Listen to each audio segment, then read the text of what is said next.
ubwo Satani ararakaye.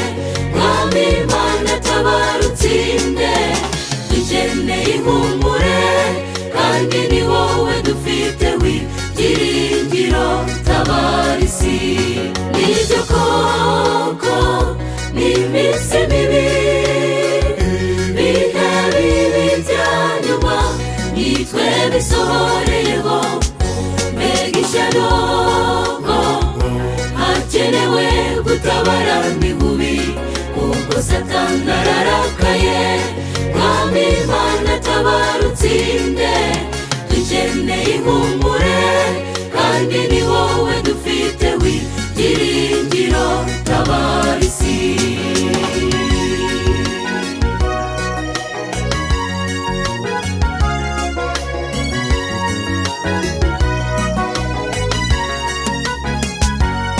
Nubwo Satani yarakara, ntabwo yakurusha ubushobozi, nta rutugu rukura ngo rusumbe ijosi.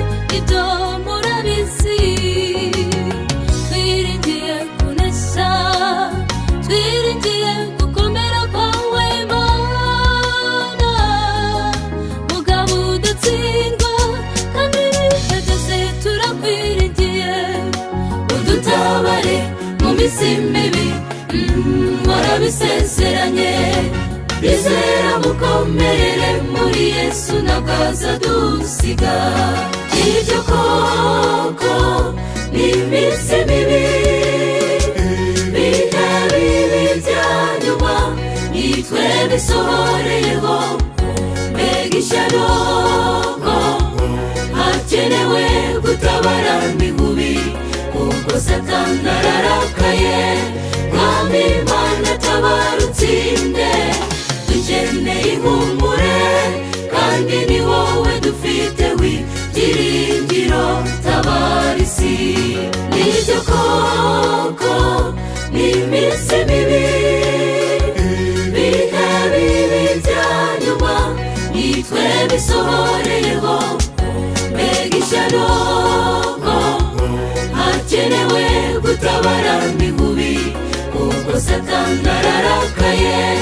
Mwami Imana tabara utsinde, dukeneye ihumure kandi ni wowe dufite w'ibyiringiro.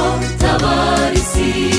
Nibyo koko ni iminsi mibi, bihe bibi bya nyuma nitwe bisohoreyeho. Mbega ishyano, hakenewe gutabara n'inkubi, ubwo Satani ararakaye.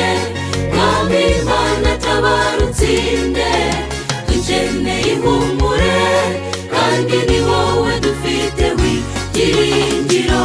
Tabara isi.